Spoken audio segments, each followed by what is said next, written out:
Test, test, test, test, test.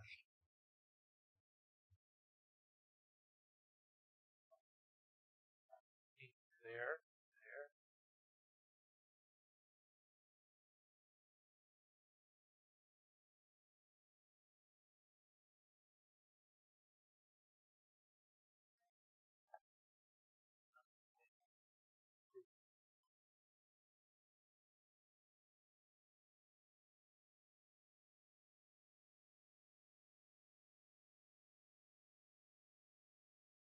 We have a technical difficulty. We'll be with you in a couple of minutes.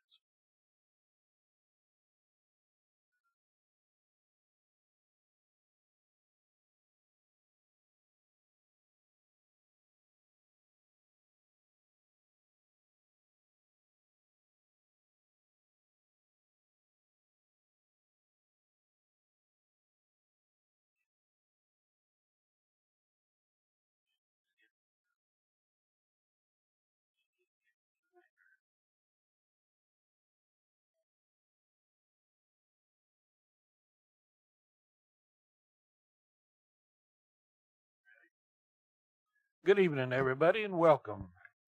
Today is Tuesday, February 4th. The time is now 6:02 p.m., and the City of Williston City Council has come to order. Ms. Wright, would you call the roll, please? Mayor Goodman. Council President Cox. Here. Vice President Hines. Here. Councilmember Jones. Here. Councilmember Martin. Here. Councilmember Riccio. She's going to be late. City Manager Terry Bavard. I'm here. Attorney Scott Walker. Here. City Clerk Latricia Wright. I am here. And all other staff. Here. Just a reminder to use the microphones, please. You have to turn yours on. All right. Opening prayer and pledge of allegiance to the flag by Mr. Mayor Charles Good.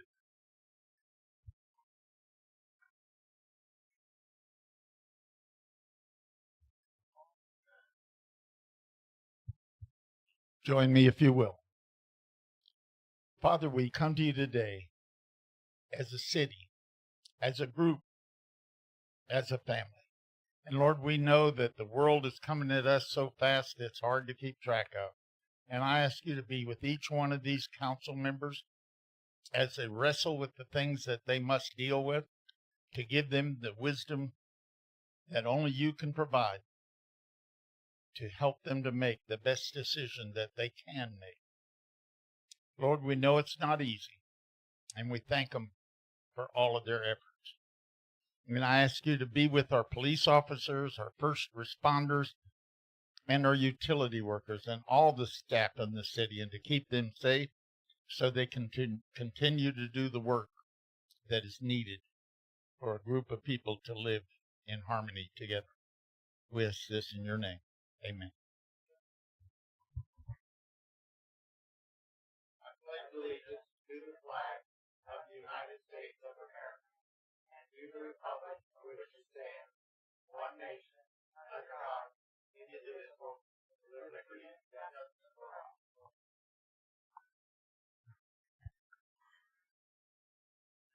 Thank you, sir. All right. Item 1, addition, deletions, changes, and approval to the agenda. Mr. President, on item 4, the consent agenda, we're going to remove Resolution 2025-30. Okay. And we also are going to remove item number 2. Unfortunately, the young lady will not be able to attend tonight due to her health. Okay. Thank you. All right. I will ask for approval of the agenda. Can I ask a question, or do you want to ask the motion? Go ahead. Okay, you're removing that item. Does that mean we're discussing it, or we're removing it from the entire agenda this time? So we're gonna take it off. You'll see it again. Okay, So that's all I needed to know. Yep. I moved the consent agenda with the changes. I removed the entire agenda as presented with the deletion of item 2 and resolution 2025-30 at this time. Okay. All right. I will get a motion. second. A second. Any other discussion? No. All right. Seeing none, we'll move to vote. All in favor say aye. Aye.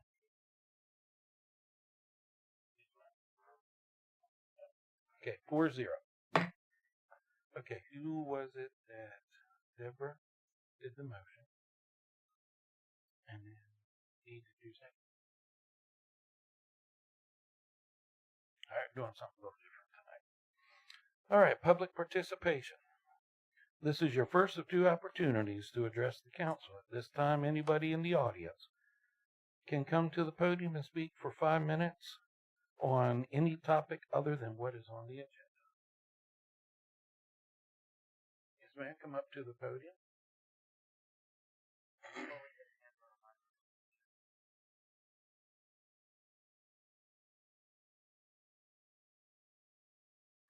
Please state your name and residence.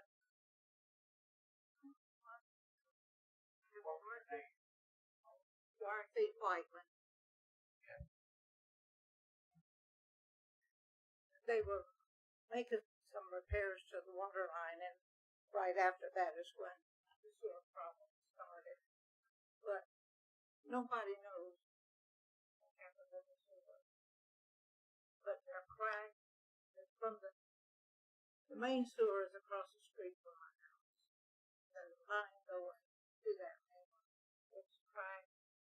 And it's caved in one spot, and it's full of dirt and dust. Now, in this ordinance that apparently was put into effect in 2023, it says, it gives a list of things that you're responsible for, like flushing tasers that be or grease down. None of that happened. This is strictly just a flush pipeline. It's the old plate pipe, by the way. And so I said, they basically come up with offering me to fix it and have to pay for it. But I didn't do anything. And it's under the road, so, you know, there's no way I could have done it. The break in the crush line, the breaking under the road. If you'll put that right at your mouth. There you go. And he was with the, I've had 2 plumbers and spent over $500 already. But he was with the second plumber. Thomas Laney. It's about 10 footage from the train out to the middle of the road where it's broke at. It's right where they had dug up the road. And to fix the water lines. I figured the backhoe probably pushed down on the dirt and crushed it. That was his theory and what the second plumber thought too. But I mean, I don't know what happened. I mean, it made sense to me. But in other words, I didn't do anything. I didn't flush anything down that shouldn't be. There was nothing. But right now, there's just a big right there beside the road where it goes in. There's a big tunnel where sewage is. But fortunately, it's only me in the house, so you know, it's enough to take care of it for me. I mean, it's not backing up. Every once in a while, my plumbing will slow down a little bit, but it hasn't been a real big problem yet. But it's still raw sewage going down that road. And I know they're putting lime in it to keep it. So I've been talking with Ms. Whiteman, as also with her neighbor who brought this to my attention to begin with. And I've also talked with Donald, who is in charge of the sewers. And I don't know if Donald wants to respond or he wants me to say what I found out, whichever one. I can start and you correct me if I'm wrong, because I think I'll put it in layman's terms. Her tap is across the road from her house, but what she has is the old Orangeburg pipe, and it has collapsed. It has nothing to do with the tap. It has nothing to do with our side of the main. It is the part that runs from the tap to her house. And it is the orange. They've actually run a camera into it.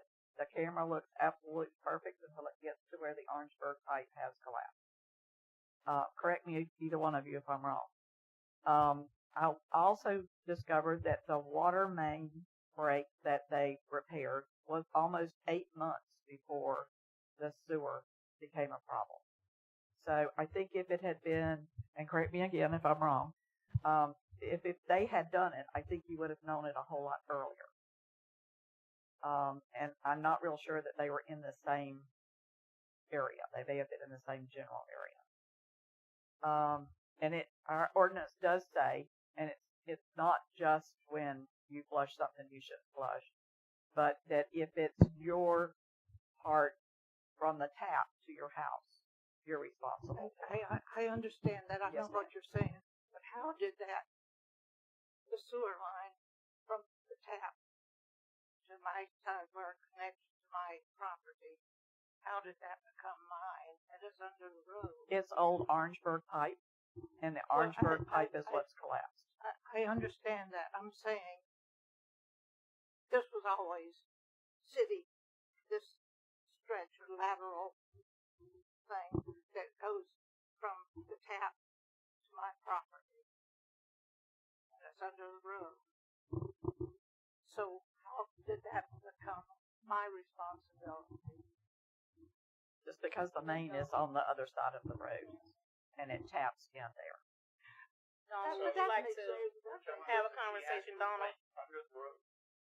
Yeah, that's what But they're we've basically offered to saying. help I her have with to that. place the sewer line under the road. I'm talking right into the stupid microphone. So we're telling them that they have to walk all the way under, and who offered to help them with it? Well, we, the staff, offered to help them with it so that it wouldn't be so cost ineffective that she couldn't afford to fix it. We're also going there regularly, and we're dosing it with lime to make sure it's decontaminated and there's no kind of public safety risk to the community or for her. But in regards to why that is because it's the same thing if you do it in reverse with water. From the meter, which belongs to the city, where we introduce water to a home, it's exactly the reverse with sewer. The tap into the sewer main is the city's responsibility. If that tap is compromised or it collapses, we take responsibility, we dig that up, we fix that tap. We have to allow the customer access to the main to dispose of their sewage. But nothing in that lateral line past the tap all the way to the home has anything to do with the city. The city does not put anything into it. The city does not use it. And so many cities have recently changed their ordinances in the last 5 or 6 years. And when Florida Rural Water's here later on, you guys can talk to them about this. But our ordinance mirrors other systems. When we adopted it, we adopted other systems' ordinances because I'm not saying Miss Dorothy flushed anything bad, but the reality is that most of these older pipes, and when she says Orangeburg, it's over 65 years old. It's over 65 years old. This isn't a brand new pipe. This isn't a recently installed pipe. But the reality is we have no control over what goes down that. People buy what they call flushable wipes. They are not flushable. People put down diapers. They're not flushable. People pour grease directly into the sewer system. Grease cannot be put into a sewer system. So we try to educate customers, not accusing Miss Dorothy of putting any of those things in, but that's why we can't take responsibility for that line that only the customer controls. We can't take legal and financial responsibility. So in this case, because of the situation, we went in, we spoke with the city manager, and we worked out a payment period to charge just FEMA rates to get this line reconnected because the plumbers were so cost ineffective for this particular resident. So we bent over backwards, we presented a plan, and I don't think that she's happy with the plan, obviously, and that's why she's here. I haven't got the plan. She would like an estimate. I mean, Yes, I have it. I just haven't had a chance to present. So But- I but just the have point- one last question, and then I'll let it go. The leak, is it directly over a water line that we replaced? So the water main is on the opposite side of the street. It's right Yes. along her property line. It is over the part of the lateral, but there's a difference of 3 feet, and the crew never went near it. and I can pull the work order out. I've shown it to Jonathan, and I've shown it to others. It is such a time period of difference. If it had been caused by the water leak repair, a small little 4-inch line would have long ago backed up and presented a problem to where she couldn't flush. Oh, it happened some time ago. It had been raining a lot, and so when I saw the puddle right there by the side of the road that was the puddle, I assumed it was rain. You know, unfortunately, I lost my sister's man, so I didn't know until he told me. So did we bore shot underneath the? No, sir. No, it was just digging up the road and fixing a main that was about 27 inches deep. The lateral line is about 2.5, 3 feet beyond that. Yeah, I thought you were talking about a water line. No, just a service line. So it's you have your water main. I think it was was it a 4-inch? I don't know. Jason, you were there. Was it a 4-inch? Yeah, I believe it was a 4-inch water main. Okay. So we made a patch repair on that. We closed up the hole. Road department came in and repaved in that area as soon as it was able to dry up. In other words, half of the road was dug up and was for some time. But my point is, this one, obviously when they put the sewer lines in, they connected it to my house, so that was always, you know, if it's a city sewer, then why wasn't this lateral line? The lateral line is just yours. It's dedicated to your house. You're saying it is now, but originally it was part of the sewer when they put in the sewer line. But that particular lateral line, not the sewer main runs down the side of the road. The lateral goes only to your house, and you're the only one on it. But when the city put in the sewers, they put in the lateral line. Originally, yes, ma'am. In 1940 or whatever it was, yes. Exactly. You were already living there when the sewer was put in? No. It was long before me. Years ago in South Florida, when I had a home and they were going to put in sewer lines, you were charged about how much footage they had to do. So I'm sure that's what they did here. So whoever was living there at the time, I'm sure paid for that lateral line. It's all, you know, as well as part of the sewer that went in front of the house. So I'm just saying it was always the cities, but in 2023, apparently, like he says, they decided that they didn't want to be responsible. So, I mean, anything can happen. We don't know what happened. Yeah, it did. It's been some time. I tried to get my other nephew the first summer that we had, but I couldn't get him. But it's been some time that this has been on. It didn't just happen. Right. But as I said, you know, it's just me, so, you know, probably if it was a family there, yeah, they would have real big problems because they'd have a lot of backup. So, Mr. President, probably to move it forward, I think that she has not received a copy of basically what the cost is going to be. Unless what she's saying, no matter what the cost is, she's not paying anything, you know, then we probably need to figure out what the actual cost is going to be, get with her, and see if it's something that we can work out, right? And if we can't, then we may have to bring it back from City Council to make a decision. But why did the city give me back that lateral line? Yeah, ma'am. What I'm saying is you have 5 minutes to talk. Because your house is the only one on it. And we've gone through the 5 minutes, and what I would suggest to the council is give us an opportunity to sit down with you, look at the cost, and if you're still not happy, come back to the city council. We'll put you on as an agenda item, and you can talk for 35, 40 minutes. That's what I'm saying. I don't think it's doing me any good. I mean, obviously, you somehow the city gave me back that lateral line that's been theirs since. Was there a similar ordinance before we passed the one in 23? I mean, it was updated in 23, I know, but was there a similar ordinance before that? Not in our system. But again, remember that a lot of the sewer systems in that time period were still done through grants back in the day. So if you look at the grants, and you guys can reconfirm this even with the way the grants are done, we have 2 grants for septic to sewer now. The way septic to sewer grants work is they give you the money to put in the new sewer throughout all the streets and repave the streets. It is a separate filing if you want to connect the homes. Otherwise, the homeowners bear the cost of then connecting into that sewer. So there's 2 phases to a septic to sewer grant. And you guys will see that if we get approved this year for the 2 that we put in. There is all the repaving and all the placement of the sewer, and then separately to that is the customer's responsibility to connect their house, and even sometimes the cost of bearing of abandoning that septic. We will apply for those grants, and we'll make those projects condition on those grants, but that's why they do it that way, is because even DEP recognizes and signals that it is the customer owned, because the city doesn't control anything that flows through that line.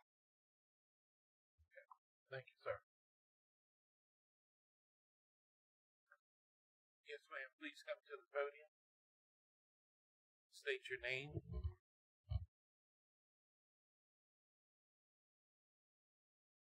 My name's Mignon Craig. I live on Northeast 3rd Avenue. I have no idea which side of the street my sewer is on. And if the part that's servicing my house goes under the street, why should I be responsible for something that happened at the street on the street instead of on my property?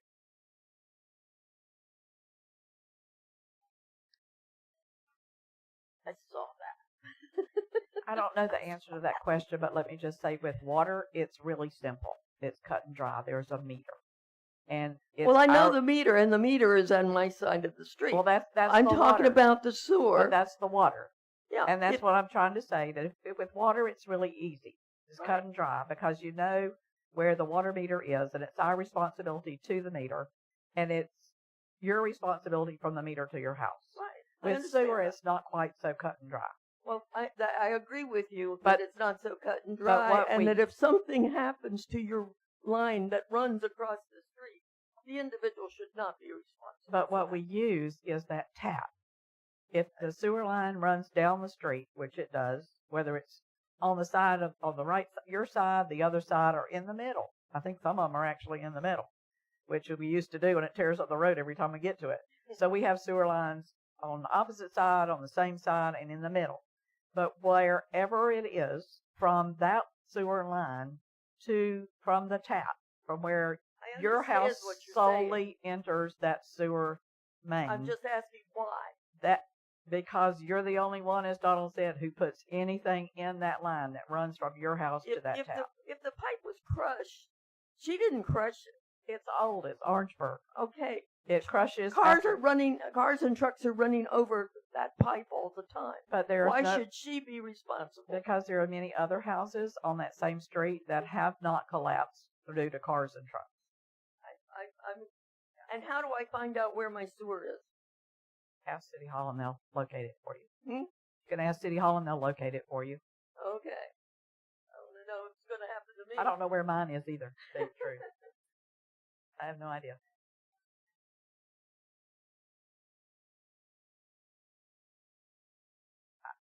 She said they used a backhoe when they were fixing the water main. That's kind of heavy. And Mr. Barber said it's 3 feet from where the sewer line is. It's 3 feet deeper. Is that what I understand? Remember to come see Mr. City Manager. To see Mr. Bavard.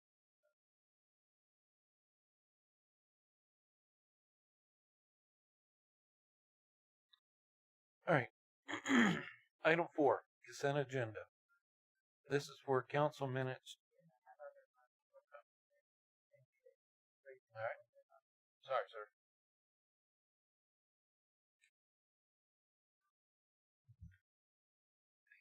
Good evening, Mayor, President, Council. My name is Nicholas Hill. I'm a senior planner at JV Pro and also the project manager for the city's ongoing comprehensive plan update titled City Reimagined Willis 2050. You may have known, I've seen several of your faces today. We had an earlier open house in that meeting right across the row there. And I just kind of want to, for those of you who didn't attend, kind of walk you through what we talked about, because I think it's important, worth bringing up, and really worth celebrating all the good input that your community has already provided to us. We structured the open house to be self-guided. We have 5 boards. The first board here, which was the input that we first got from the community at the Williston Fiesta. That was really to understand the issues and opportunities facing the community. We wanted to hear directly from residents themselves. We also provided the input that we got from the Peanut Festival, which we also had a booth at. And that was to really understand what we need to embrace as a community as we move forward. What do we really celebrate about the different aspects about our community? And then on board 3, sorry I'm making you hustle, I just only have so much time. Yeah. We also attended Light Up Williston, where we asked them to start providing their preliminary ideas on the words and themes that should be included in your vision statement. And we provided some preliminary words and ideas based upon the feedback that we got from the Williston Fiesta and the Peanut Fest. And so through that, they were able to give us some top responses, some key words and items that they felt should be reflected in the vision statement. So at the open house tonight, we actually gave them 5 sample vision statements that incorporated all of their comments and really took those top responses seriously and asked them to prioritize which ones they feel is most reflective of the city. And so we will tally those up tonight. It looks to be about split between answer 1 and 2 there. I don't have my glasses on, so I can't read it for you. But really, and then the last thing we did was we really interviewed residents directly. And I know I also had one interviewer up there as well. And we want to hear the Williston story directly from the people who lived here and what we've learned, over the course of tonight and throughout these workshops and different events is people have a lot of history here, and it's a very special town. And it's, in fact, so special that there are many, many, many multi-generational families here.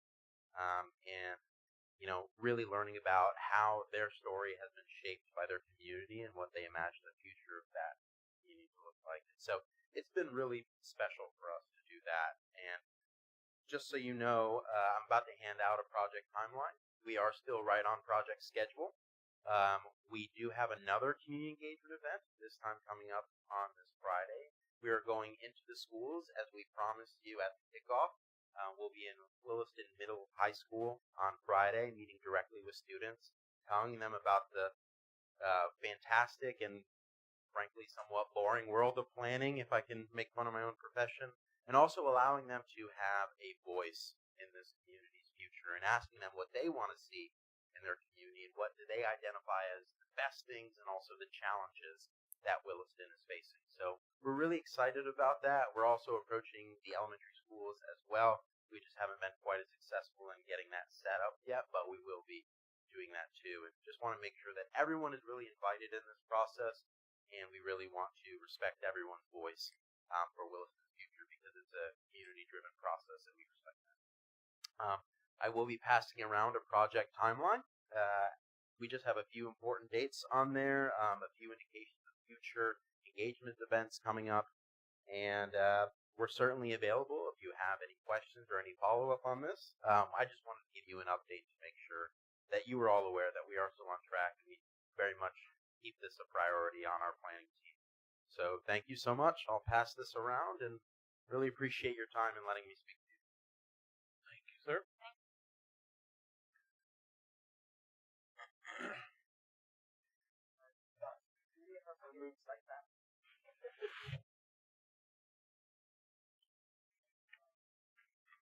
Will these be still here in City Hall, or are they going?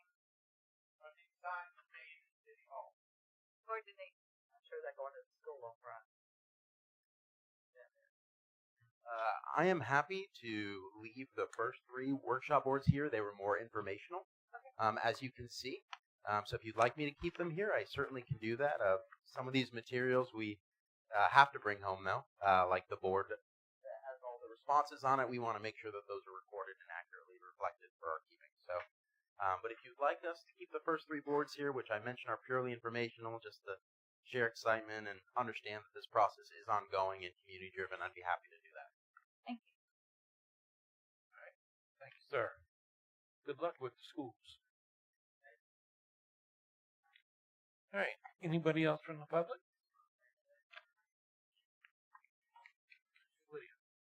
Okay. Seeing none, item 4, consent agenda. These are the council minutes from January 7th, 2025, council minutes from January 21st, 2025, resolution 2025-27 appointing Mary. I'm not going to try. Thank you.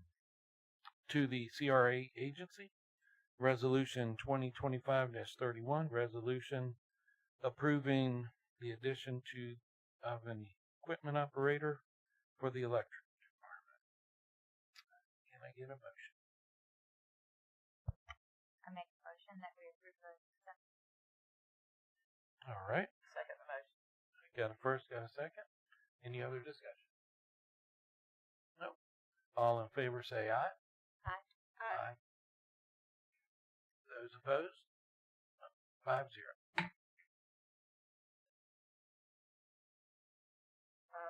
Five. She snuck in on you.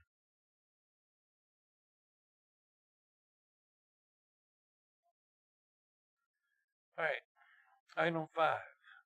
Updates. Staff and board and council. City Manager Jerry Brevard. Thank you, Mr. President. So I'll be brief. I'll give everybody a quick update on where we're at on hiring the new city manager. So as you know, that she has returned to y'all a contract that she received from Fold Walker and made her requests and recommendations. It was pointed out to me that the salary range was on in yellow. So take a look at that. That was one of those ones that should have been in yellow that she filled out. So that was one that she put on there. Her background investigations just started. I expect that will be done by the end of next week. So as it stands right now, everything's moving pretty quickly. And if you have any questions about her process of what we're doing or how we're doing it, I'll be more happy to answer questions. What the next step is. Yes. Okay. So the next step obviously will be is the contracts are going back to y'all. We can do one of several different ways. If there are minor corrections either which way, we could try to handle it at the next scheduled city council meeting. Although that's probably not going to be my recommendation. I know the mayor has offered to call a special meeting.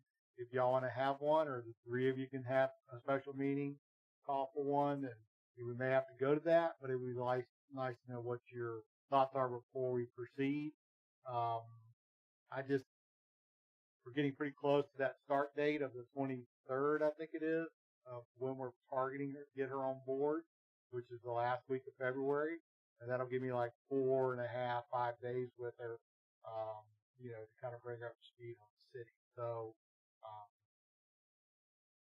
I don't have any answers as far as like how quick it's going to be. Y'all may look at their contract and say, yeah, we love it. But it may take a special meeting to hammer out the details with her, in the process. And so it's really y'all's call. But if we do a special meeting, I would suggest on Monday. Yes, sir. Can you hear me, Aaron? Thank you, Aaron. I have been looking at this issue closely, and we have right now an opportunity to do this in a timely manner that we can get to it, we can discuss it, we can, if you don't like something, you can get it back to her. If we put this off till the 18th, you're going to be under a crunch. You're not going to have time for those kinds of negotiations. So I am, as the mayor, I'm strongly recommending, I have the power. I can just call one. But my intention was to talk to each one of the counselors, see if there is a day toward the end of the week or early next week that I can get a sense that the majority, if not all of the council, can be available so we can have a special meeting. You'll have time to look over the contract. You'll have time then to form a decision on yourself, and then we can look at that contract. You can decide what you want to do, and you can respond or you can say, thank you very much. So I'm not calling a special meeting tonight. after this meeting, and I'm going to be trying to reach each one of you and find out, is there a day that is best? And I'm going to have to make that decision. Then I will notify the city manager of the special meeting time. The other option, which I know some of you know, is 3 counselors can call a special meeting without me. But if you do not do that, I intend to call a special meeting after I determine what is best for this council. Thank you. When do you estimate for? It's like the mayor said. I mean, we are really getting into the crunch time on this thing to get her here. If there's a big problem with negotiating her contract on any issues you get stuck on, preferably, I think we probably ought to have a meeting around the 10th, which is on a Monday, this month, to resolve any issues. It's not that I don't have any faith in we'll be able to work it out by email. I just would rather that probably the best process, as the mayor stated, would be in person here, talking to her, and going over, because some of y'all have different opinions on parts of the contract. And talking to each other. I was not intending that she be in that meeting. That was a meeting for the council to decide if they want to accept that contract or they wanted to offer her some variations in that contract. That is why I felt the need to press. I do not think she should be in that meeting. I think that should be a meeting for the council. And that's my intention. If council decides that you would like her here, by all means. I have always found it a little unsettling to have the person that you're talking about be in the room while you're talking about salaries and things like that you're going to offer. It can get difficult. So it is, yes, I yield the floor to Councilor. Just a question, because this is my first go round. Is that meeting public? Yep. That we would have? She could attend. She can attend if she desires. I was referring to an invitation. We expect you to be there kind of thing. But if we're trying to negotiate a contract with her, we can't do it without her. Yes, we can. Just like she just did. Except we would be going back and forth and back and forth, and we're in a hurry. Just like we have always done. But we're in a hurry. Well, we're not. That's why we're trying to move the process forward, Councilor. I think the best way to do if you that guys is have her do here. what you want, I will call a special meeting if you do not do it. If you want to choose a special meeting for her to attend, I don't care. I want a special meeting called. I do not want this to go down to the 18th, and then we have 6 days to make decisions. I don't think that's reasonable for her. Well, if we have 3 council members that are in agreement You now, can do we whatever can call you it choose, Friday. Councilor. And the Then other, you can do whatever you choose. yes, sir. Thank you. Are the 2 people that have the hardest time getting here available on Monday? I'm available on Monday. Just for your information, our office, Kirsten's got a meeting in Archer, and I've got one in Newberry. So on the 11th, she's on. I might. We would have a hard time being here on the 10th. The 11th, there are 3 or 4 of us that are not going to be in town. We're going to a legislative meeting in Tallahassee on the 11th and 12th. If I may, there would be an attorney here on the 10th because we have a CRA meeting that night. Okay. Well, So we'll we get could somebody go here. to the other room, but somebody would be planned to be here from Fort Walker. Mr. Walker doesn't know. So what I will also add is that Miss Bodette has done exactly what we asked her to do. This council has asked her to take a look at this contract, write into the things that she wanted, and send it back to us. And that's what she has done. And I'm kind of thin-skinned. I have no problem sitting in a room and negotiating a contract with somebody, and I don't think Miss Bodette's going to be thin-skinned either.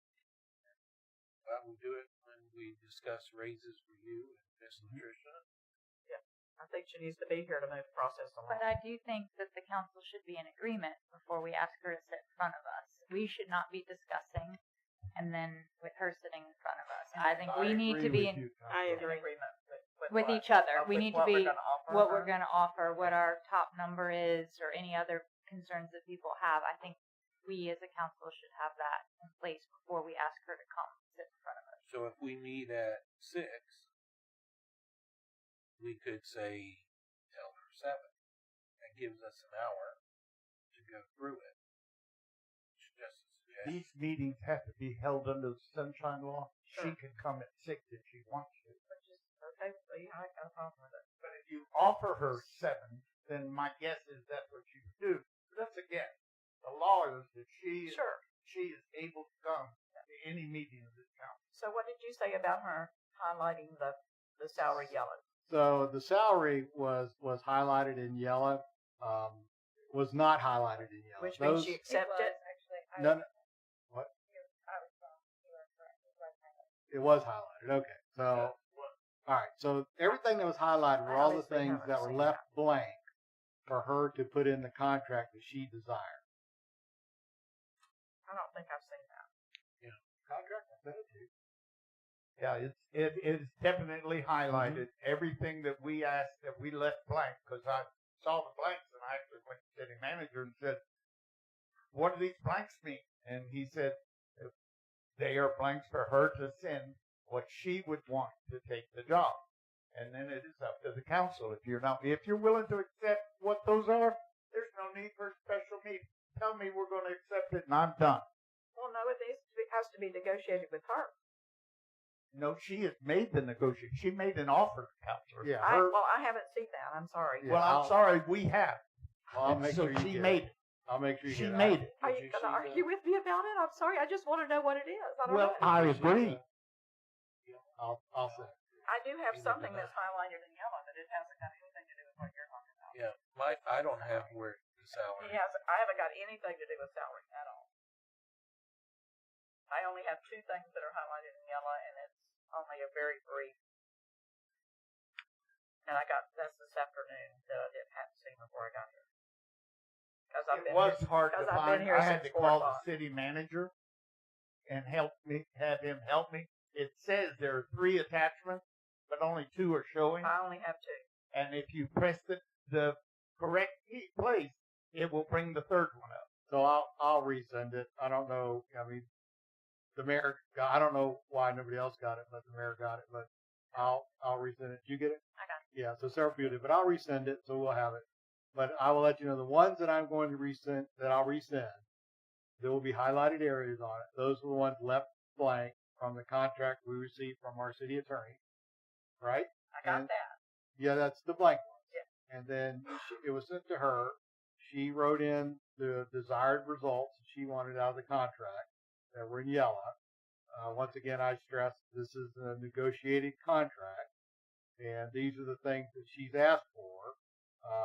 So let me resend it, and you can look at it. But yeah, we do have one back from her that does have this salary that she's requested, plus some other benefits. Some are less than I got, some are more. So it's kind of across the board. So I don't know why you didn't get it. I didn't see any highlighted areas. Okay. I only have 2 highlighted sections. Yeah, that's not it. And I have 2 attachments. And I also have her letter. Does it say there are 3 attachments, but only shows 2? Because that's what mine did.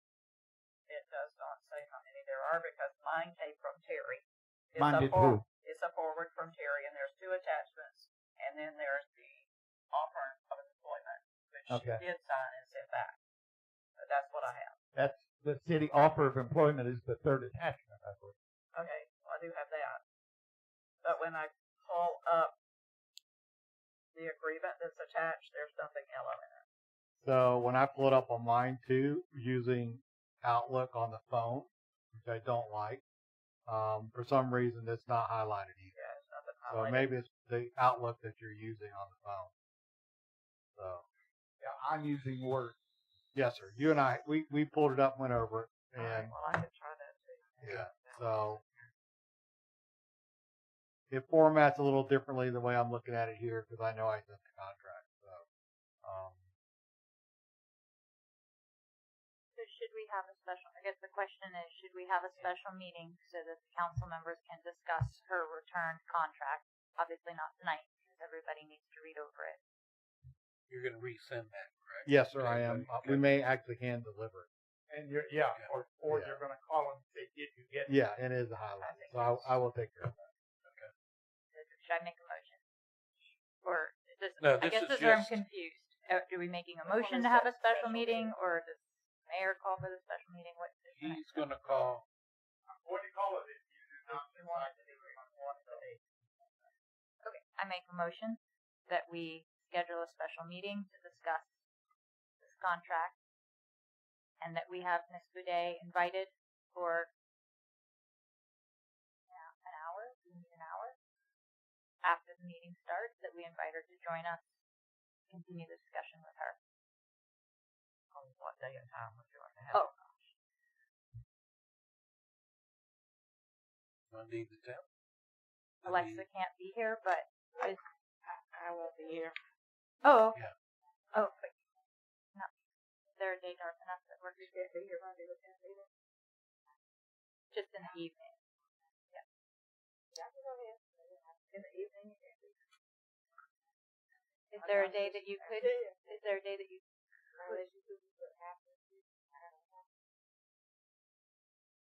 After 6. I mean, at 6. At 6. That means it'd be after 6 before you're free. Correct. So would you be free at 7? I should be there. 7. That work for everybody? Or 7:15? Okay. I make a motion that we have a special meeting on Monday, February 10th at 7:15, discuss contract, and that we invite Ms. Odette, thank you, to join us at 8 for continued negotiations with her. Second the motion. All right, we have a first, we got a second. We got any other discussion? All right. All in favor, say aye. Aye. 5-0. Yes, sir.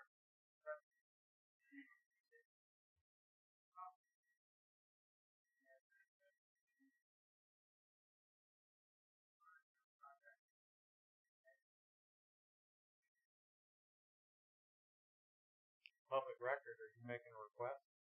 Okay.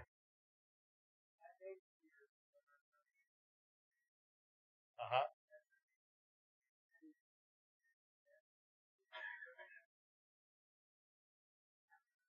Yeah, let's see.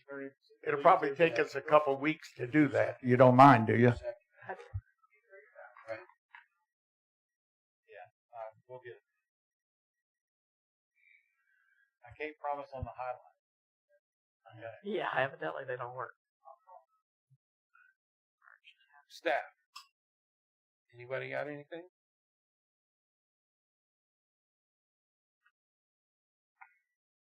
Nope. All right.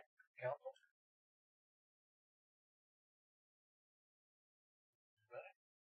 I don't think I do right there. What's that? I don't think I do right there. All right. Mr. Mayor. I had two things, but the council has stolen one of them. Uh-oh. So that's wonderful. I'd much rather the council make their own decision. My other thing is I've had a number of people ask me about the mayor's cleanup that we do once a year here. And I have told them, and I will reiterate it to everybody, so maybe I don't have to answer the question so often. We will be doing that in spring, not in winter. And when we have decided the time, I will do my best to get the city to get us a dumpster and try to get the young people and the old people available to do it on a Saturday, and they can participate if they choose. All right, thank you. Thank you, sir. All right. Item 6, new business.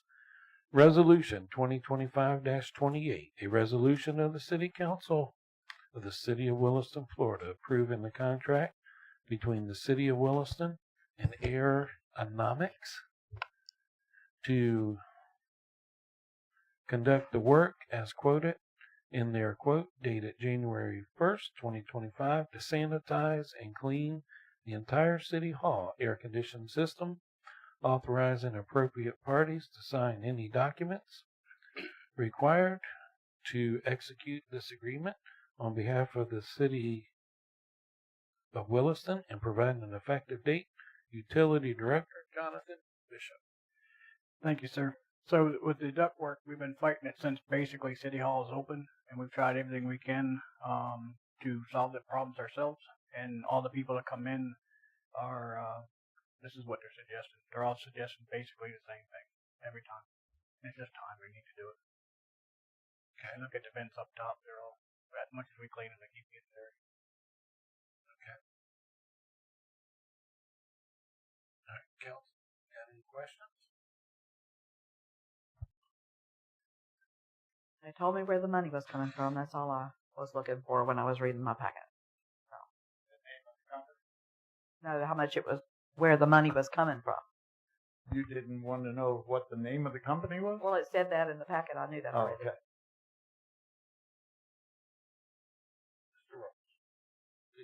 Can we also include the police department in this quote? Or is Yes, it something that we have to do separately? Separately. Okay. So where would the money?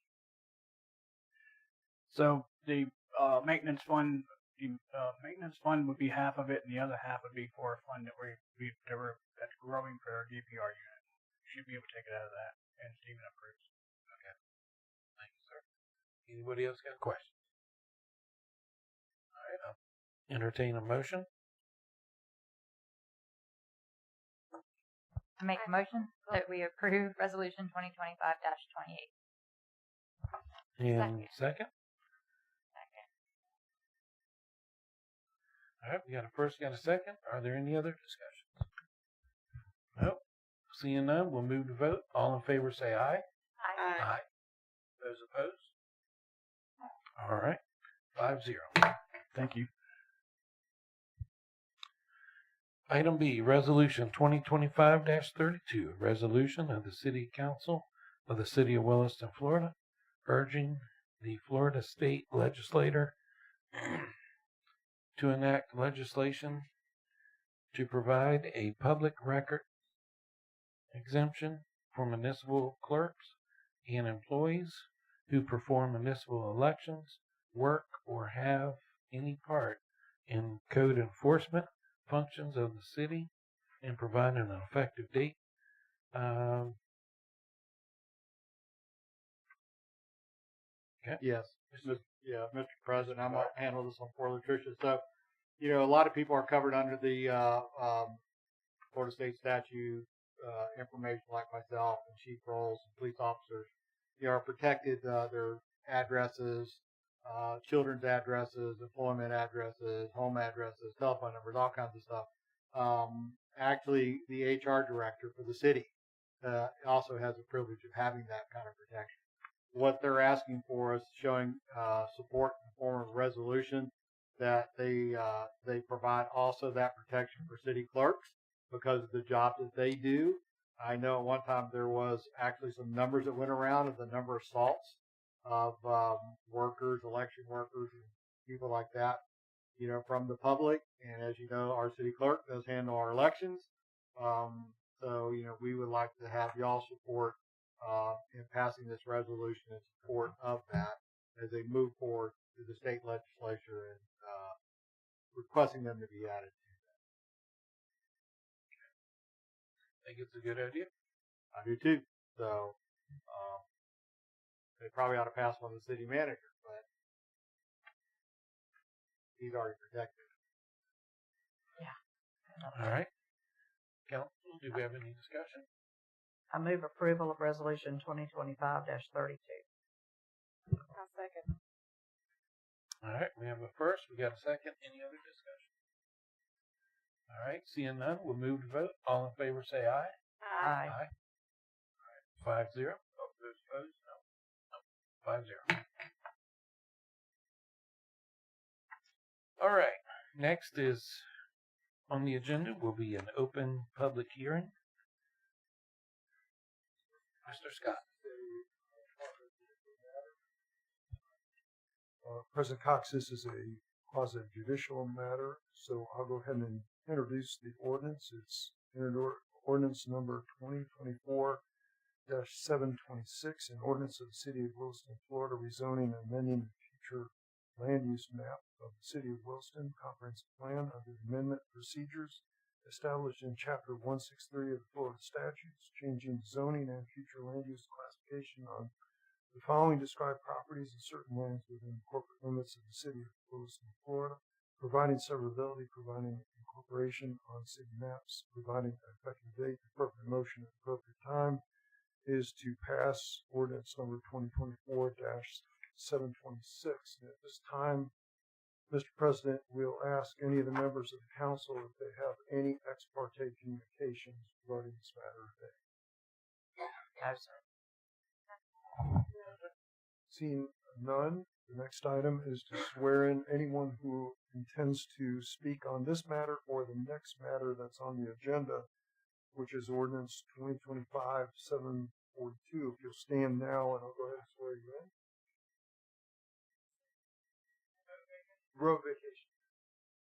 Raise your right hand. You swear or affirm to tell the whole truth and nothing but the truth. Witness has been sworn, Mr. President. So at this time, any evidence will be taken in by the clerk, and staff will present. Mr. President, I can go through this entire thing again if you guys so choose. You have seen this multiple times. Unfortunately, we have a time frame to get these ordinances into the state, and they have to be signed. And we had some difficulty getting all the signatures before our time run out. But and so they asked us to go ahead and have another public hearing. So if anybody has any questions, what we're talking about here are those zoning map updates and the future land use update maps that I think we've beat this over 2024 for a pretty long time. But if you have any questions about this ordinance, or if the citizens have any questions, I'd be happy to answer. These were the ones we went over at the last meeting. You saw these in September. Oh, okay. Yeah, you saw them twice. Planning and zoning saw them twice, and we brought them to you guys a couple times in workshops. So there really shouldn't be any changes to the ordinance. It was simply a miscommunication about signatures that needed to go on there. Okay. Mr. President, if there's no other witnesses, no closing testimony, that sort of thing, then we can move directly to a motion and vote. Okay, thank you. All right, council. Any comments?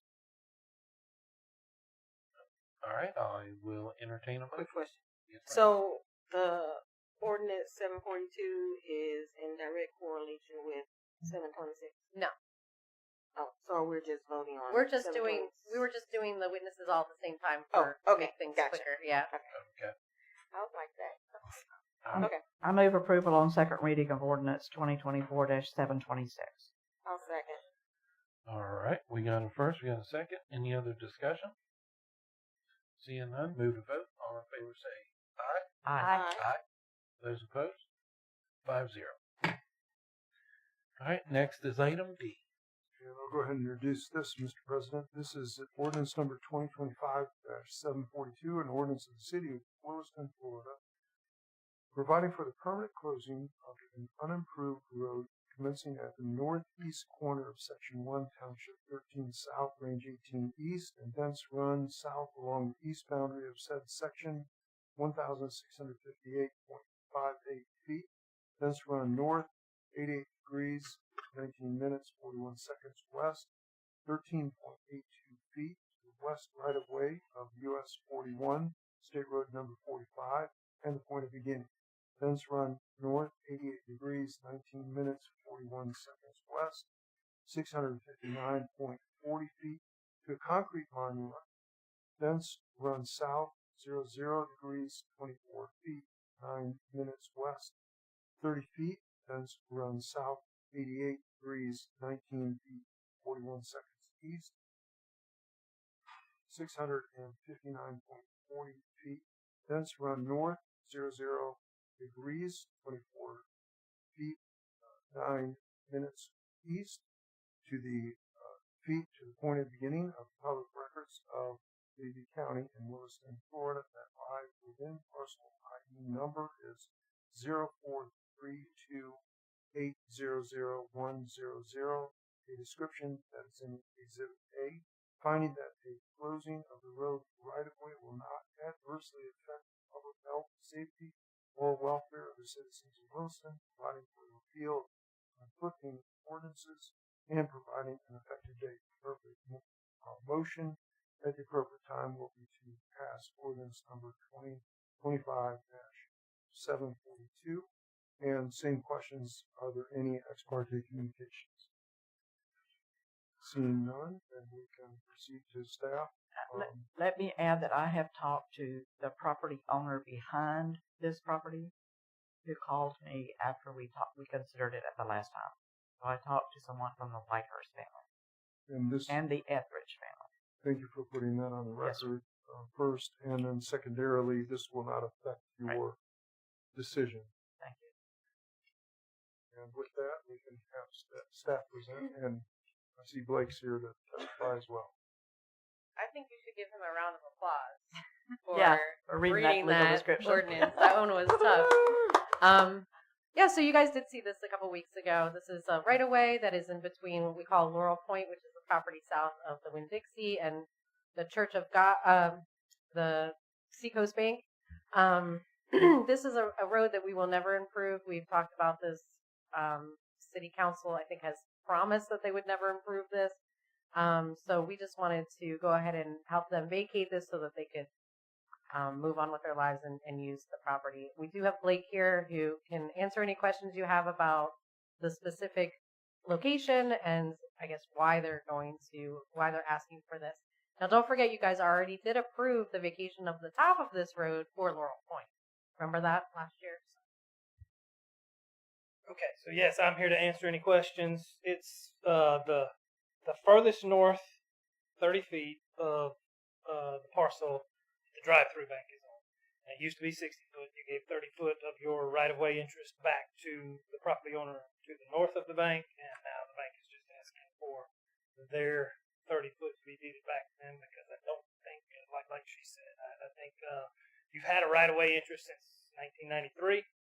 And I don't think it's ever going to be turned into a road. I also had conversations with Etheridge's and Whitehurst, and I don't want to speak for them. I think we've satisfied their concerns. They still have a private interest of this same 30 feet.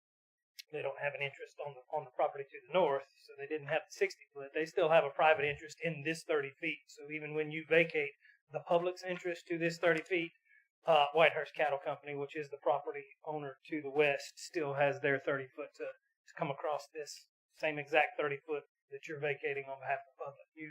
You vacating it does not affect Whitehurst Cattle Company's interest in their access. So as long as everybody's happy, that's all. What if somebody builds something on it, Mr. Peter? Across the right of way? Whitehurst Cattle Company's easement interest would allow them to keep somebody from. It's just like the power company having an easement across 30 foot. They can keep you from putting a building under it. Build on the other. Correct. The bank can build everywhere except this 30 foot. They've got to keep that 30 foot open, and that would be Whitehurst's ability to say, no, you can't build. Still have that ability. They had that ability actually before Perkins State Bank deeded the city their right-of-way access. Whitehurst, when they deeded to Perkins State Bank, had reserved their 30 foot. So everything that the city's done, taking their 30 foot, going to give it back, has nothing to do with the 30 foot access that Whitehurst reserved to themselves 6 months before Perkins State Bank gave the access to the city. So if they did a survey, it would show that access. The surveyor does not go do a title search to show all of the easements and access having to do with a piece of property. If the documents, if the official records were provided to a surveyor, yes, he would put that 30 foot. So it's the title search that would find it. Correct. Okay. And this is not a title insurance policy, but I looked at it enough before I brought it to you guys to know that Whitehurst wouldn't lose their access. But I wouldn't want to bring it to you without me having a conversation with Whitehurst first if they were going to lose that access. So I researched that. They didn't know that when they first talked to me. I sent them to you. I think I've they're not here, so I think I've satisfied their You must concerns. have. Had a conversation with all Whitehurst family members. Any other questions?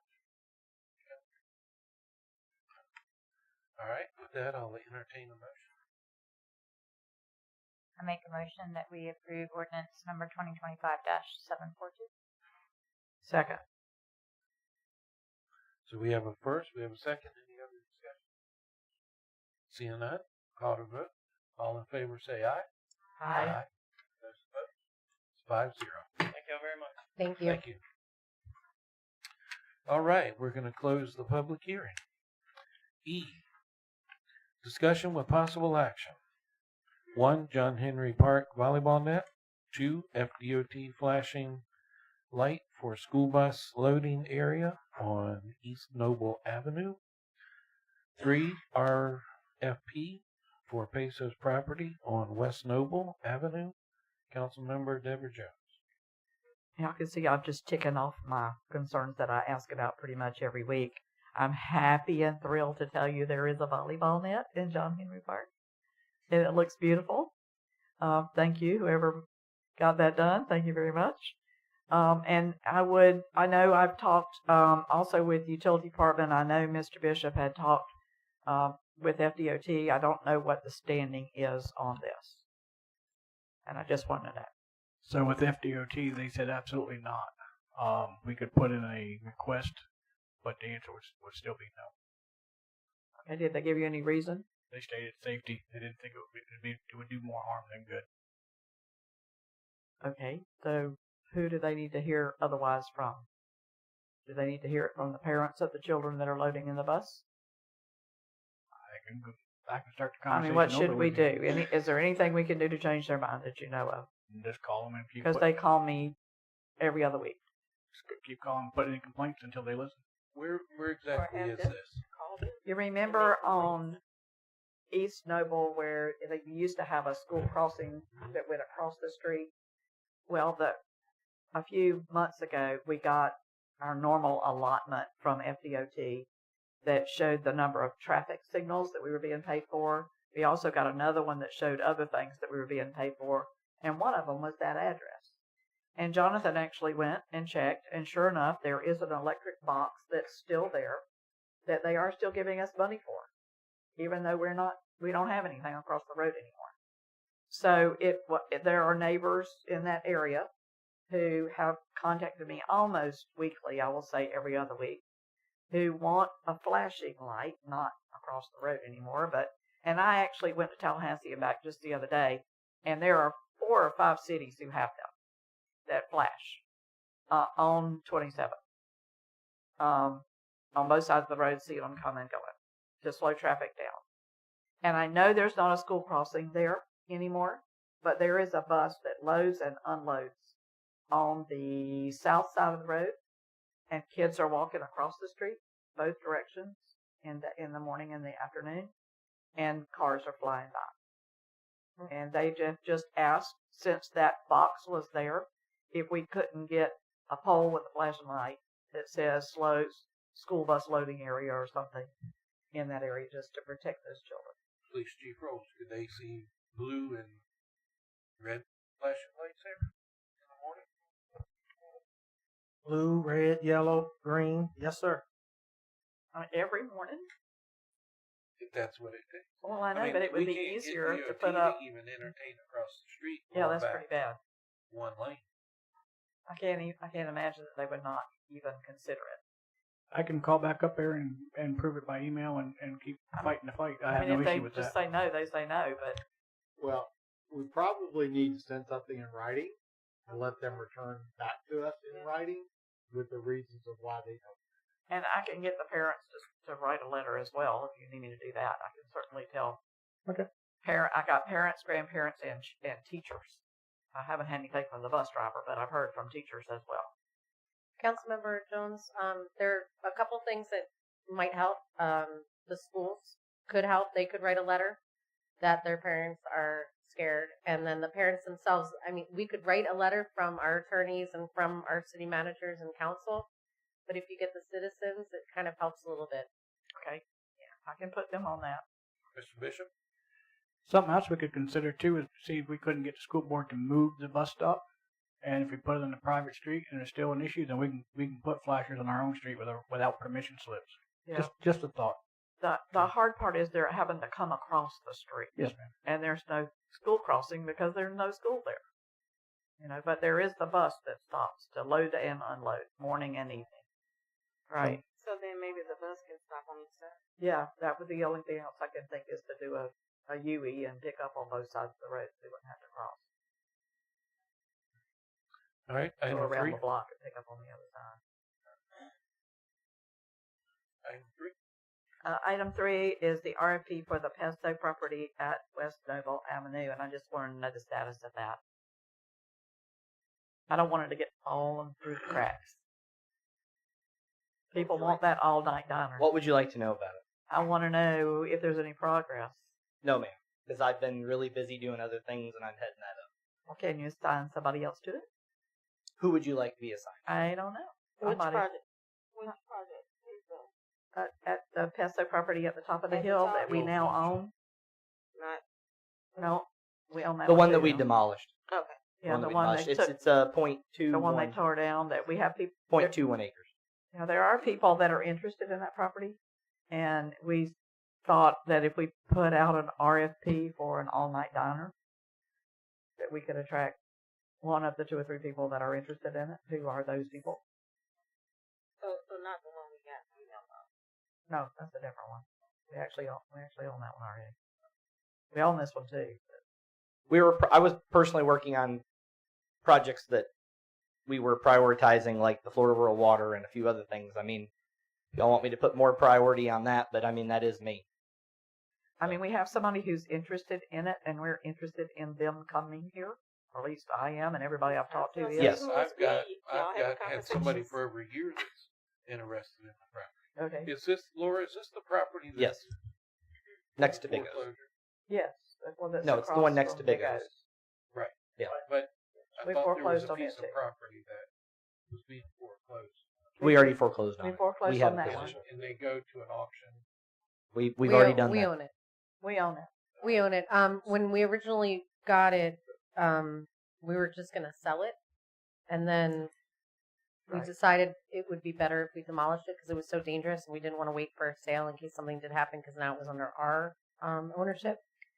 And then Donald and I last year were, well, mostly Donald, were working on trying to get something there, and then holidays and blues and broken lift stations stopped some of those things from happening. So we'll go in any direction you guys ask. So I think my question is, it's not a real question, but a comment, is that we could put it out for sale. I don't know that we can specifically do a request for a proposal for a Wawa. No, but you can do An all-night diner. So we put in an RFP for specific, and the recommendations that we're getting is not to sell it. That the city should do a lease and maintain income on it in perpetuity, just like we do similar to out of the airport. And there's a lot of business interest, 2 corporations in particular that would fit that description. And we've already talked to Kirsten, and there is a legal way with the Florida Economic Council, and Mr. Hendry's the executive director there, and he was going to help me author that. I've already had conversations with him. I just haven't had a chance to sit down with him, have a meeting, get the document finished, and then actually go through and do the appropriate advertising. So, and I have no doubt that if Mr. Barber says he's been tied up, he most certainly has. Trust me. However, I know, but it's been months. Yep. And I've asked about it many times. Well, and let me say, a lot of that was stalled due to the fact that we've now got it cleared, and Yes. there needs to be there needs to be specs, there needed to be pictures, there needed to be. So before we could put it out, there was some things that needed to be taken care of before we could put it out. Now that those are done, I mean, I'll work more. President Cox, if I may, sometimes community development takes a little bit longer because it's kind of hard for us to get to the people we want to get to. but and for them to get back to us. But there are ways that we can. It doesn't have to say all night diner. There are ways you can bid it out and ask them what they're going to do with it, and then you can actually choose what you think is best. Yeah, for the the council's under no obligation to accept any proposal. It's not like when 3 bids come back that you have to choose one of them. That's what legal's telling us. It It's is not a up to you. sale. It's not Correct. an. It's not when you're offering a real estate and you have to accept an offer legally. This is not that. This is, hey, what this is what Unless we would. choose to do that. If you choose to do that, and that's fine. I mean, But I don't that's- know that I want to be in the property business. Well, that's And that's- what your and that's Main fine. Street project is. Yeah. It's you guys getting into the properties. It's taking all the old rail lines and it's taking the downtown that's acquired and it's maintaining city control so that you manage that growth for specific industry that fits in with your Main Street scope. We don't currently own anything now that's being leased for revenue. Well, that's not true. You have Except for the the airport. Well, you know good and well it's not what I was talking about. Well, I mean, it's Got a the same point. concept, and that is what the Economic Council, and that is what JV Pro, and that is what was recommended to us to present to you guys, was for the city to maintain control of that site. And oftentimes, it's more appealing for larger corporations like you're referring to actually do a lease as opposed to taking full ownership of the property. All I know is they came here and they said they wanted to put something there, and we haven't done anything about it, and I'm afraid they're going to go somewhere else. Who's that? They didn't come to us. Waffle House for No, one. we went to them. They did not come to us. They I have- worked they have on talked- them a year, and I flew they- up to Tennessee on my own time. And I I started got to say them they have interested. talked to us about putting a Waffle House there. I didn't say we did it with our money or you didn't go up to wherever. But you're the one who told me the Waffle House Yes, wanted it. and they are very much interested. So they either do or they don't. But the legal process is we have to put it out for multiple people to have access to it. and that's just what I want you to do. Yeah, and absolutely want That's to all do I'm asking is when are we going to get around to that before they change their mind? So, President Cox, if I may, we'll bring you a presentation next council meeting on the good parts about leasing and the good parts about selling. But just really quickly, just like our utilities have saved us so many times for our founders' thought about having utilities, having a property, real property, especially in Florida, this will save you in 40, 50 years. And I know you guys don't think that way. I'm the only one here. I'm the planner. I think 30 years out.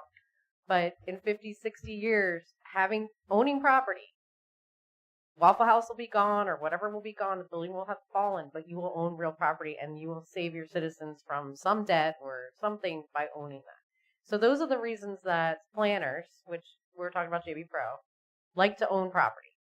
And if you already own it, why sell it? If leases don't work out, you can always sell it. And it's not worth a whole bunch right now, but in 50, 60 years, it could be worth a fortune, And that is what the Main Street is all about, is property that we own, that we develop, and we work with businesses to do that. But that is way out of this, conversation. This is just, I'm just getting my stuff in there because Main Street's exciting for me. But we will bring you something next meeting that makes sense and that we can talk about. I've got time Okay. on the weekend. Thank you, sir.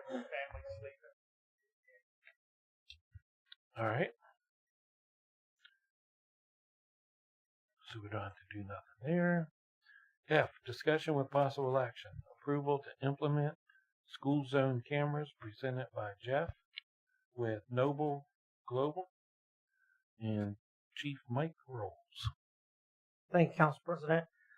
Many of you have asked me about bringing Jeff back from the presentation that he did previously in the council meeting, talking about the school zone safety cameras. So Jeff is back here to answer any questions that you may have. And we're requesting, after you finish speaking to Jeff, approval to move forward with this process. Yeah. How y'all doing? Against Jeff Iannuzzi with Novella Global. I'm glad to be here again. Any questions you may have? Sir. Does this camera take pictures other than speeders? Is there a picture of every car that goes through that intersection where the camera goes? Just no pictures. Correct. Is this on? Yes, sir. Okay. You just got to be correct. real close. Aaron likes you to suck up to it. All right. So it is a video system. So it records video, and the still shots are captured through that video. Okay. So the still shots are captured of any vehicle that is triggered by the system that indicates that the vehicle was speeding, but it is a 24/7 cloud-based recording. And that's my question, because if we had an event, it would record anybody that was going through that area at the time of the event, and that would be available to law enforcement. Is that accurate? Correct. He is 24/7 cloud-based recording that the law enforcement Chief Rolls will have access to at all times. So this will only just go through school when school's in session. The violation process will only be active while school is in session. I'm sorry, let me backtrack on that. When the beacon time starts in the morning till the beacon time ends in the afternoon, that is when the violation side of it will be active. The cloud-based recording system will record 24/7. And there are secondary cameras in addition to those. Can you explain the whole system? Are you speaking of the LPRs, Mhm. license plate readers? I'm Mhm. sorry. Yes. So part of the agreement that we offer, it's an offer to include on in this particular case a 1-to-1 ratio, a flock LPR license plate reader that can be placed anywhere in the city. Novoa Global will pay for the initial installation anywhere in the city. Oh, I'm sorry. Vigilant. Correct? Vigilant. We've come to an agreement with Vigilant. We're working through it, but they've given us something that we can work with now. We'll pay for the initial installation with Vigilant for that LPR camera or anywhere in the city, and then we will pay the yearly fee for you for as long as you maintain a contract with us. That Vigilant system, that contract would start the time that we start issuing violations, and until, like I said, for as long as you maintain a contract with us. I can tell you that's when he got my attention. He got my attention when I heard, okay, we're going to have speed zone cameras, video, with cloud-based video. But when I also heard, not only are we getting those, for every one of those that we buy, we're going to get one of these license plate readers, the ones that helped catch the bandits the other night that stole the car and were breaking into people's houses. They actually caught the people when they went to Ocala. They actually found them going through their cameras because they had the same system. And when I heard if we buy 2 of those, we get 2 of these. Miss Deborah. Yes, sir. It's not buy. Yeah, you're not Oh, buying not buy. anything. I'm sorry, they're free. When we get 2 of those that are paid Violation for by support. the revenue, we get 2 of these for free also. Correct. And if we get 4, I'm just going to throw that out there. If we get 4, because we do one front and back on Main Street, and we did another one on 316 going and coming, that means we get 4 license plate readers. And that's correct. That system would be set up to have 2 cameras in each of the school zones. So you have 2 school zones. You would be looking at 4 cameras and then 4 LPRs to go along. And to me, that is a no-brainer. Question. So if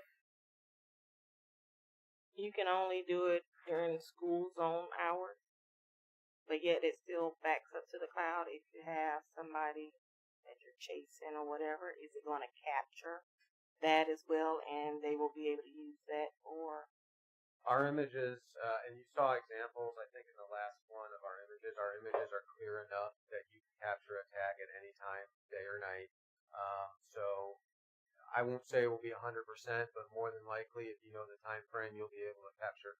You'll be able to, Chief Rolls will be able to see the tag and use that information. So you'll have cameras within the school zones on there, depending on where you put the LPRs. Those can help too. But the way that we do it, I think that's a little bit not necessarily different, but not that every vendor will offer it this way. We're allowing you to basically not put it on the same pole. In fact, I've encouraged Chief Rolls to think about alternative locations for it, because you're already going to have those cameras there.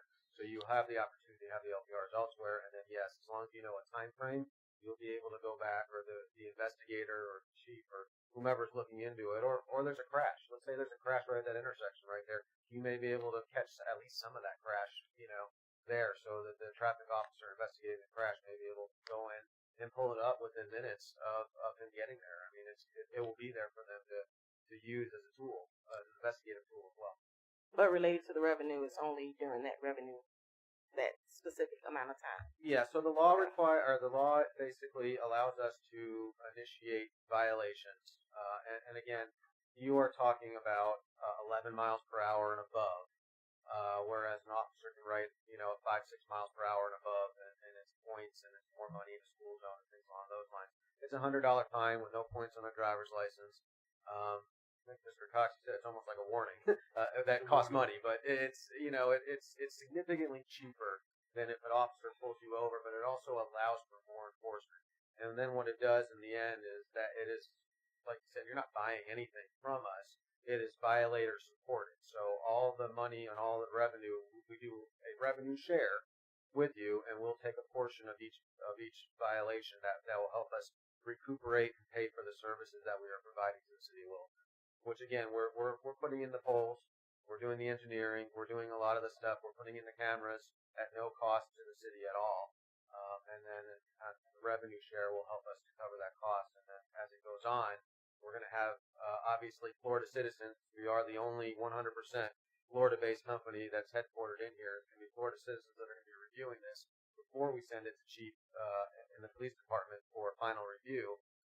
And we do all our mailings, all our bank accounts are right here in the state of Florida. So we are legitimately the only 100% Florida-based photo video enforcement vendor. Is there a warning that is posted? There is a warning period. So what we like to do, or what we do, is we do a public awareness campaign. And we provide the city of Williston, the chief, with all that stuff. We put it on our own website. You guys can either modify it and use it how you want, or put it on your own website as well. But we do our own public awareness campaigns to let the public know, hey, this is what's going to happen. Beyond that, at the start of the program, there is a 30-day period where we issue nothing but warning violations. Okay, so for the first 30 days, it's nothing but warning violations where, again, the one you were talking about does come with a fine and a cost, but these are $0. Hey, this is about to start. What I like to do with some of our programs is get some buy-in from the schools. And we've actually had programs throughout the country where we've had students write letters saying, hey, please slow down. We'd like to get that buy-in from the community as well, and I'm more than happy to go talk to your school principals to see if we can work something out to have the students even get some buy-in on this as well. We want that buy-in. So, yeah, I apologize. I missed the presentation, but I got to see it online. Just really two questions that I have is that, because everybody's kind of sensitive about litigation when it comes to these cameras and stuff like that. So, I mean, the company you currently have now is Florida-based, right? Correct. And you have other people that are involved in this program in the state of Florida. Correct. So, I think my one question is there any pending litigation in any courts that are challenging the authority that y'all have to do this? Or that's really the question I have. Not at this time. There is not. Okay. There is always a chance for it. I think I spoke a little bit about this last time. I got into this job and I was asked, why did I jump in on red lights? I said I don't believe it. The fact of the matter is, it's a lot different than getting a ticket for rolling over a stop bar at 2 o'clock in the morning. Yeah. You're giving them 11 miles per hour.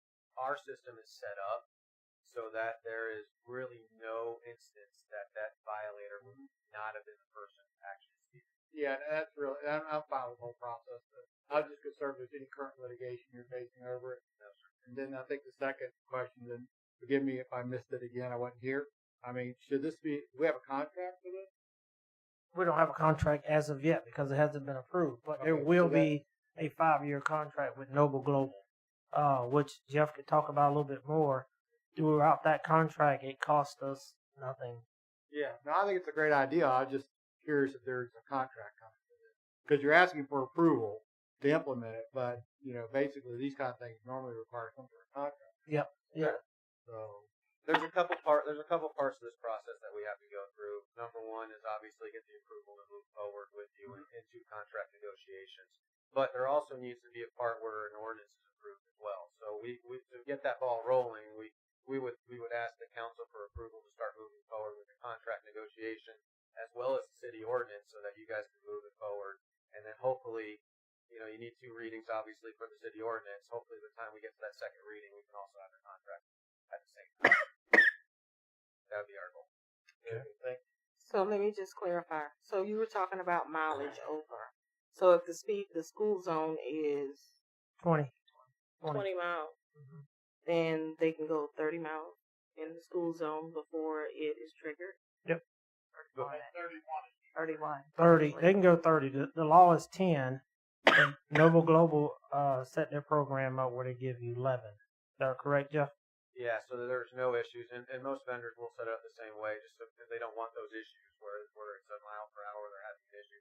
So, and again, what we're doing is we're doing not only the radar, but we have the algorithm set up to continuously measure, but then we're doing time over distance.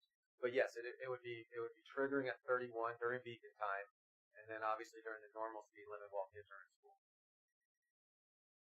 So while we have this, the police officers still have to Correct. Correct. Yes.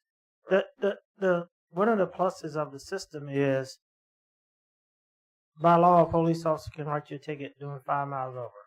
Okay? In the school zone.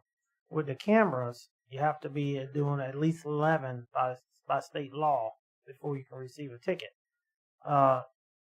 If a law enforcement officer stops you for speeding in the school zone, it's $200, $300, $400 plus points on your license. With the system that Jeff have, it's $100, no points on your license at all. It's clean, $100. Whether you're doing 30, 31, it's $100. And more importantly, there's more saturation as far as being able to enforce this. Yes. What is most important is that you'll tell the mayor where these LPRs are going to be so he can put mud on his act. Well, the LPRs themselves are going to be, that's going to be up to the chief's discretion on how they're used, but more importantly, they are for an investigative purpose. And Mr. Mayor, I have no doubt that you're going to be doing absolutely nothing wrong within the city of Williston. And you haven't before, I am sure, so. Now, the license plate readers, you could put them along. Yes, sir. 27. The LPRs, if we approve this process and we get the LPRs can be placed anywhere within the city that we want them. And as you all know, we've used those multiple times. We have 2 now, and during our investigations, they have just been phenomenal because we've been able to identify the vehicle. We've had alerts from other counties that have entered vehicles in that system saying, hey, we're looking for this car. When it pings on that LPR, it sends us a message, hey, that car just went through Main and Noble. We've utilized those cameras so much, and as Ms. Deborah spoke about the stolen vehicle we had here in Williston, the Ocala Police Department has the same LPRs and was able to pick the vehicle up on an LPR camera and make the arrest of 3 individuals. Okay. Cool. Any other discussion, Phil? So then, how do we decrease the speed Which speed? in the school zone? You meant below the 11 miles an hour? Yeah, I mean, if you have, if it's 11 miles an hour, then other than officers sitting there like they're sitting there now, it defeats the purpose other than the tags, the cameras for the tags. Yeah, well, the officers can still sit there. There's nothing that will stop the officers from still being able to sit in the school zone. The speed is set by the law, by the state law, that says with the cameras, school zone cameras, has to be 10 miles over the speed limit. Which we did regardless of location. Yes. We did a speed study, and I think I presented everybody with the speed study. It's unbelievable. Even at 11 miles an hour, we still had hundreds of violators over the 11 miles an hour in the school zone. And I don't remember what the And number they'll was. learn real quick that the camera's there. And I don't think they'll do 11 over. They'll be creeping. No, they won't. They'll Which just is do wonderful. like most of us and go 10. And then, you're still speeding in school zones that you still can hit kids. And, granted, if officers are there, but what happens if the officers get pulled away? Yeah, well, You know that what I'm happens. saying? That, Now that it's- currently happens now. The officers So get if pulled and away. I know there's nothing you can do about that because it is state law, but Well, I'll tell. I don't mean to interrupt you, but I will tell you that our systems have proven to be effective. And just because we tell you 11 miles per hour and that's what the ordinance is supposed to be, the fact of the matter is that if somebody's going at 2 o'clock in the morning and they have Google Maps or Waze or one of those GPS coordinates and it says speed camera ahead, and that's what it's going to say. it's going to slow people down even at 2 o'clock in the morning. So the point is, the people that are paying attention, the people that care, and, you know, the citizens of Williston, the people that care about the community, the people that are worried about getting violations, are going to slow down to that speed limit. And we typically see it. Now, for the ones that don't care or are not paying attention or worse, on their phones, Or going through not a school citizens zone, of Williston because they're passing through. well, the citizens of Williston are going to be, it's going to be the people cutting through a lot of these roads that you're going to see. I believe 100% that the community buy-in will be there to slow down in your schools, because you're saying yourself, you want it to even be slower. You know, can you get the speed limit in the school zone reduced to 15 so the trigger speed is 26? That's going to be between you and FDOT. But the fact of the matter is, it will be effective even at 31, because you're going to get people slow down. Just, you know, people that see it are going to slow down. I mean, even me, who is a former law enforcement officer, still when I see a police officer up there, I'm still going to slow down, or whatever it may be. You know, even though I know I'm not speeding, I still take my foot off the gas. And the fact of the matter is, you're still going to see that same reaction a lot of times once people realize there's cameras in here, because God forbid somebody gets hit and they're doing 30 miles per hour. You know, that can be used, you know, and that can be used against them later on. So I think overall, just the cameras there are going to slow most people down. We're still going to see violators throughout the time we have this contract with you. I don't think it's ever going to go to zero, but we've seen significant decreases in the areas. I think Main Street will go down at least 70, 80, 85% of the speeders. I'm hoping that we can see similar results on the county road, but you're going to see a significant decrease of at least 50 to 60%. You're going to end up seeing, and that's going to be over time. It's not going to be an immediate. Usually, typically in the first 60 days from the time we start the public awareness campaign to the time we go through the warning, you'll see about 50% decrease in most cases. You know, when you're talking about a cut-through road that goes from outside the city that people use to get to the other side somewhere else, I think you see different results. But the fact of the matter is, it's still there, and people that travel that road on a regular basis are going to learn. And I would also add to that I would say 99% of the time, we have not seen a violator get a second violation within that same school zone. Cool. Chief, lights go off, you can speed through it. That's gonna be up to the chief to keep his patrol, you know, to keep doing what they've been doing all this time. So that's gonna be up to them. But as far as our cameras go, only during school hours or only during beacon times.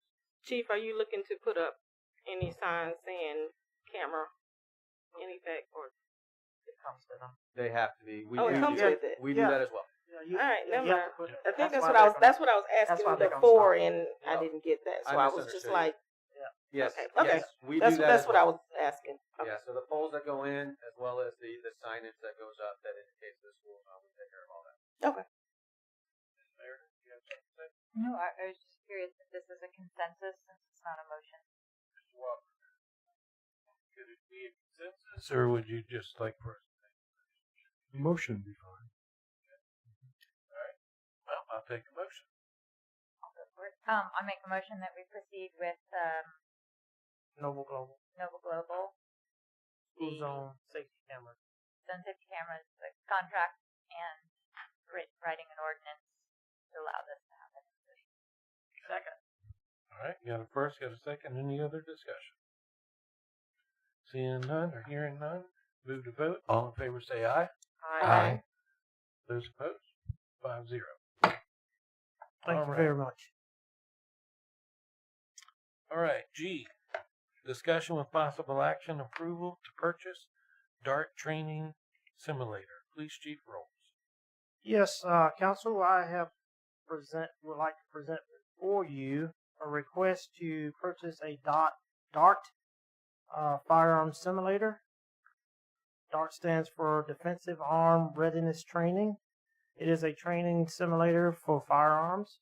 As we all know, just from today, that training and law enforcement working together is a critical part of safety in our community. We must not assume that shooting a qualification course twice a year in which neither the officer nor the target moves will somehow have our officers trained up for situations that they may encounter. By using this system, we must stop the idea that training twice a year or once a quarter or every month is going to somehow make our officers better long terms. Our bodies don't work that way. Highly trained and always ready officers from realistic training is what saves our officers' lives. With the use of this system, we will be able to use it day, night, raining, cold, doesn't matter. It is a small video screen that interacts with the officers, and the officers can interact with the individuals on the screen, teaching them those skills that they need when they enter into buildings or schools or whatever, on different tactics that they can use to protect themselves better and protect the citizens that they're going in after. This tool, I feel, is very valuable to the police department, as well as other employees that we have here within the city that are also authorized to carry firearms. They'll be able to come over and use this simulator to do different trainings so they can learn how to properly protect themselves as well. The price of the simulator is, I was able to work a deal. The price of the simulator out the door is $10,000. Now, with that being said, there's different options of how we can do this.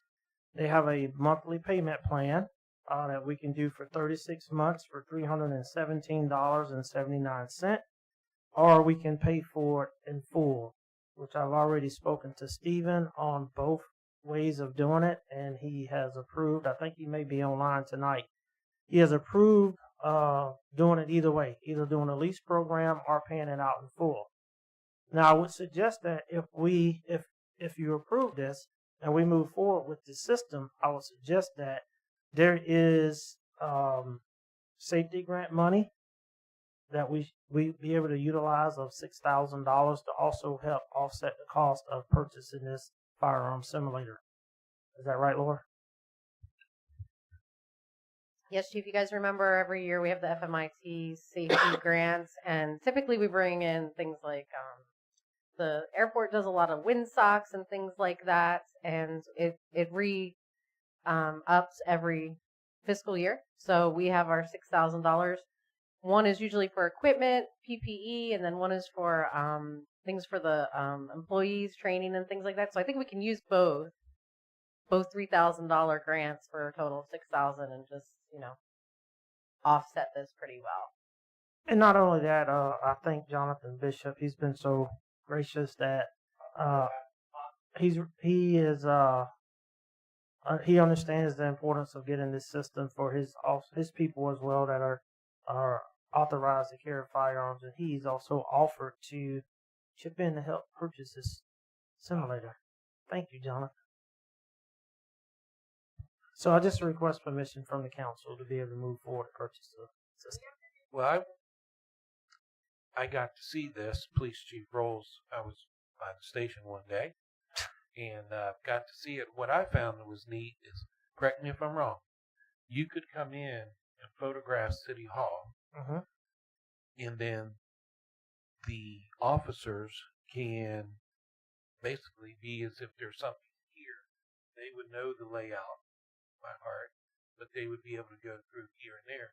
They could do schools, different businesses, and things like that to get them trained on, correct? Yes, and the system is small enough that we could also move it. Like if we wanted to do training inside of City Hall, we can take the system and put it in a room and have a shoot, don't shoot scenario, which I would love for all the council members if we get this approved to come over it and do this on this machine. So it's portable. We can move it, or we can have it set up, which my plan is to set it up upstairs, where the room is, kind of darked out, so we can do our training up there. And the officers can go through different scenarios where we have people running across the screen, or people running at them, people with knives, people with guns, so we can train those skills and hone in those skills that they need when they're encountering these type of situations. Right now, in order for us to do that, it's very manpower intensive, and it's very expensive because you have to have overtime to pay the people who come in, and you will never get them all in at the same time because some of them have to work the road. Then you got travel time, and then you've got all different stuff that's tied into training, which we all know training is expensive. Plus, it will eliminate some of those hours that we need to spend out on the gun ranges shooting off expensive rounds, which we know ammo is very expensive. So when you add all those things up in totality, you're coming out cheaper on the back end by having a simulator because we can do it anytime. We can do it while you're on duty, off duty. We can do it when it's raining. It doesn't matter. We could come in and hone in on those training skills that those officers need when they're out here doing their job, and that's what's most important. I think it's a great investment. I just, real quick, so I know this $6,000 from the grant, and then Bishop's gonna contribute how much?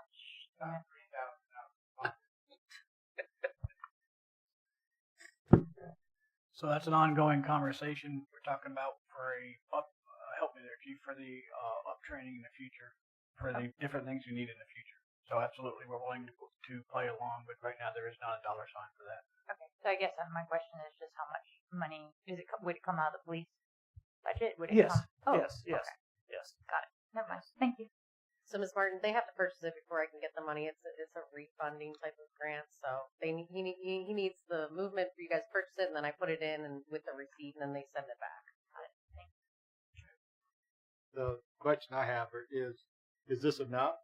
I mean, are you going to? I know that we talked about simulators before in this one, and I mean, are you getting enough, or do you need more? Or is there? I don't want you to settle. Is this the interactive one? Yeah. Yes, we can set it up where people will come charging at you with a knife or whatever, and the officer has to shoot. And to answer your question is, the system is upgradable as we move. I just want to get my foot in the door. I got it. And once I get my foot in the door, then we can, as time go on and more revenues, collected, we can add on different things like the rifles and different things of that nature. So I just want to get the foot in the door right now, and then once we get the system up, get it running, as we see things that we need, we can always, buy that stuff as we move forward. But thank you for that question. So how large is the screen? The screen Is could it be a as screen? the screen could be as big as that wall. Yeah, when I saw it was on TV. Okay. Is that the one that you're looking at? Mm-hmm. Okay. Because I'm just like simulator. I'm like, is it a small TV? How are they going to see people? No, it's actually is it a large TV? It's actually a projector. Okay. So you can project it on any wall or any screen that you want. So I can tell you, there's probably no better training you can have than this when it comes to speaking. It's really important for discretionary shooting. Yes. And you can shoot up to 10 people on it at one time. So, but we're not buying that many guns to do a lot with this stuff.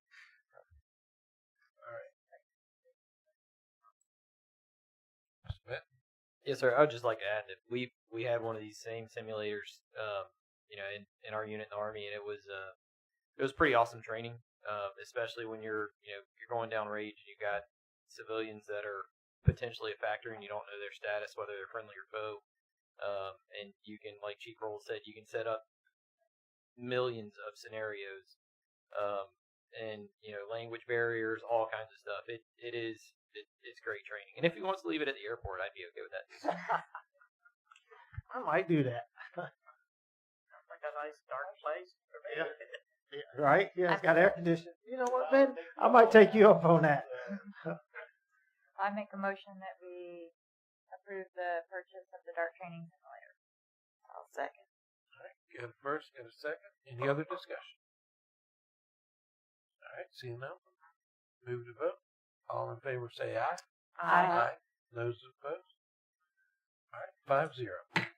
Thank you so much. All right, that was Meredith. All right. All right, buddy. Yeah, man. All right. Dee, that was you. 1 second. Second, it was me. Huh?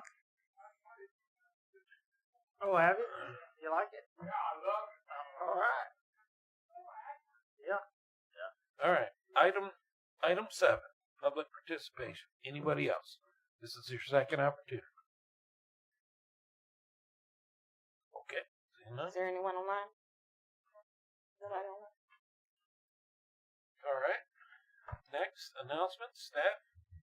Yes. Any announcements? I would like to announce on Saturday, February the 8th from 11 to 2, the MLK committee along with the Williston Women Club will be having a health fair here at City Hall. So if no one's not doing anything, come out and see the different vendors that they will have here. I would like to give an update on today's activities at the Williston Elementary School. The working relationship between the PD and Levy County Sheriff Office was absolutely phenomenal. Not only with the Sheriff Office, we had FHP out there, we had Levy Fire, we had Williston Fire. Found out tonight that I had somebody in the woods that had our backs as well, Mr. Jimmy Willis. And the support and the understanding and the patience of the citizens and the parents that were there waiting for those kids and waiting for our final outcome was just phenomenal. You know, and I put something on Facebook about that because that was the parents and family members conducting themselves the way they were made our job easy because we didn't have to worry about securing the scene and trying to control them at the same time. So it was just phenomenal all the way around. Thank you, Miss Deborah, for getting it out to City Hall. I think I talked to you, Mr. Cox, as well, because I knew the phone calls was going to be coming in and you guys were going to be getting them. But it was just a phenomenal event. Thank God nothing happened, but it was a great opportunity for us to see how we would respond if it was an actual scenario. So I just wanted to let you all know that the partnership between everybody was just phenomenal. Got a question. Seeing that you're saying about different ones, do you have like a person who would send text out, to